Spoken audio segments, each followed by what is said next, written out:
Oh, hello guys, what's up? It's me again, si Mima Alicia nyo at nagbabalik ulit para sa ating panibagong video.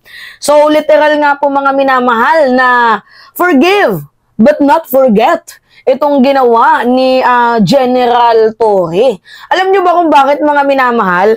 Although sinasabi niya na to noon na kakasuhan niya yung mga iilang mga promo-protekta dito nga po kay Kibuloy. Dahil sa totoo lang naman mga minamahal, naging hadlang po talaga sa paghuli ni General Torre itong mga bata-bata ni Kibuloy, itong kanyang mga alipores. So, sino-sino yung kanyang mga alipores? O, syempre nangunguna dyan yung abogado, si Torion. Sumunod yung SMNI host. At sinundatan din ng mga vloggers. Yung mga walang kwentang vloggers, diba mga minamahal? Nagbanta na si General Torre noon. Ang sabi ni General Torre, pag hindi kayo titigil, kakasuhan ko kayo. Itong mga vloggers, akala ata nila, hindi gagawin ni Torre. Kahit yung mga SMNI host, tinitira nila itong si Torre, ano-anong pinagsasabi nila.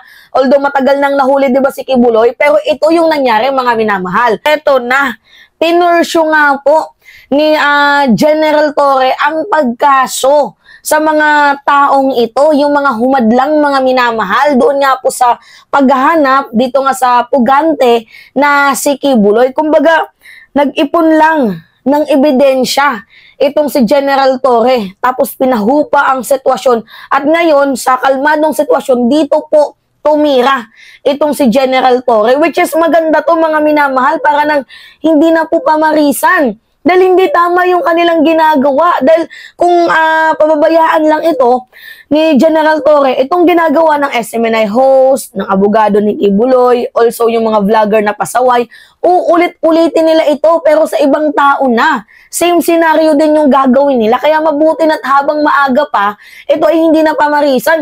Alam niyo mga feeling entitled to mga hinayupak na to eh. Oo, mga minamahal, yung may parali-rali pa sila sa Liwasang Bonifacio, nagtatawag ng people power, kung ano-anong mga ginagawa nilang panahadlang. Yung barikada, sinira, binuhusan ng ihi, yung mga pulis, ang dami mga minamahal ang mga masasamang ginawa nitong mga puon ni Kibuloy para lamang siya ay ipagtanggol, depensahan, laban nga po dito sa paghahanap at paghuli sa kanya ng kapulisan at syempre ng Special Action Forces, mga minamahal. Kung matatandaan din ninyo, di ba nung time na pinasok yung tatlong compound ni Kibuloy, ano yung nangyari? Nagkaroon ng tensyon to the point nga po mga minamahal na yung mga sundalo, wina-water cannon nila. Pinupukpok yung ulo, iniitak, ang dami pong ginawang hindi kaaya-aya nitong mga KOJC leaders, mga supporters ni Kibuloy. Kaya tama lang po ang ginawang pagkaso ngayon ni Torre na parang tawag dito kung hindi ako nagkakamali, sedisyon, tapos inciting to sedisyon. Yun ba ata yung kinaso ni General Torre? Anyway, ito yung balita. Panoodin natin. Wait lang.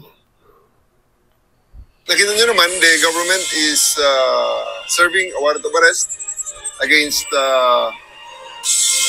five fugitives. And they're preventing us from doing so. Naghain ng reklamong sedition at inciting to sedition ang Philippine National Police Criminal tama nga tayo, sedition tapos inciting to sedition.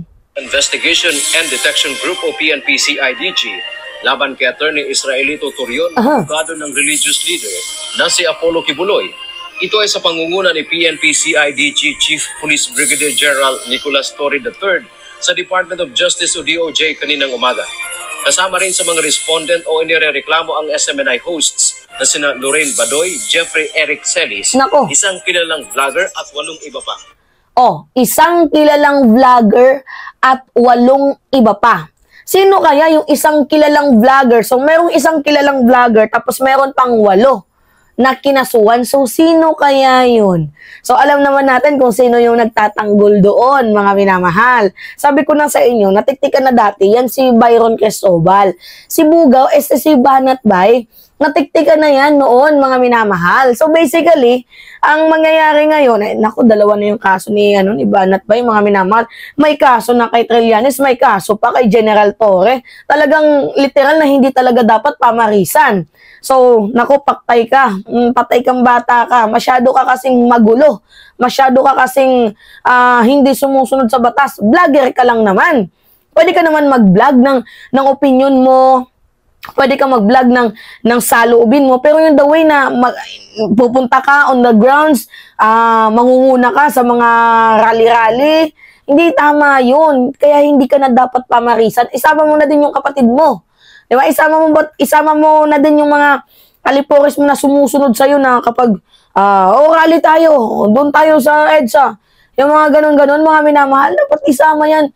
Damay-damay na. Lahat sila may pananagutan dito.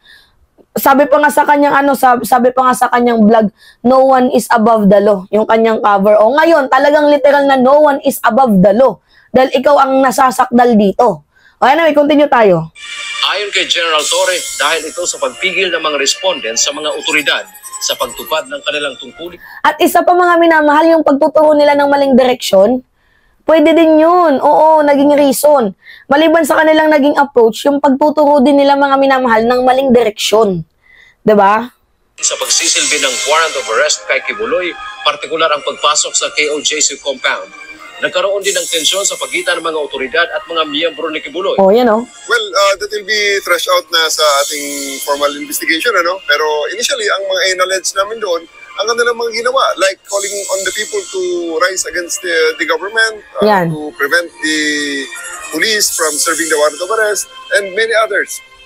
Binigyang din pa ng opisyal na ang sama-samang pagkilos ng mga respondent ay pasok sa sedition at inciting to sedition.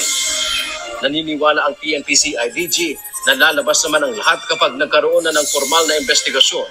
Samantala, ayon naman sa SMNI host na si Jeffrey Eric Celis, ang mga reklamong isinampa ni General Torre bukod sa walang batayan at katawa-tawa, ito anya ay nakababahalang trend ng panghaharas sa mga tumututol at naghahayag lamang ng... Ito talagang si Celis, pasaway talaga tong itong addict na to.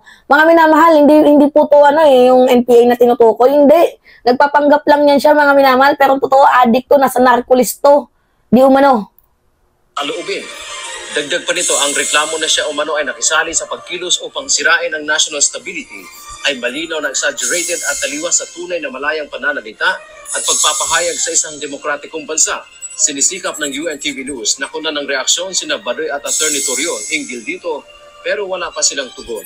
Dante Amento, UNTV News and Rusty. Kaya dapat talagang makasuhan tong mga to. Dahil in the first place, mga minamahal, itong mga taong to, sagad na sa bones. Mga feeling entitled, mali na nga. Pinagtatakpan pa. Hindi pwede yun. Hindi na to dapat pamarisan, mga minamahal, which is good move. Itong ginawang pagkaso ni General Torre. Kaya, saludo ako, General Torre. Humahanga ako sa ipinakita mong another na katapangan para po manindigan sa mamamayang Pilipino at iwasto yung kanilang mga kamalian. So, yun po, mga minamahal. Anyway, it's me again, si Mima Alicia nyo, at nagbabalik ulit para sa ating panibagong video. Maraming salamat, mga minamahal.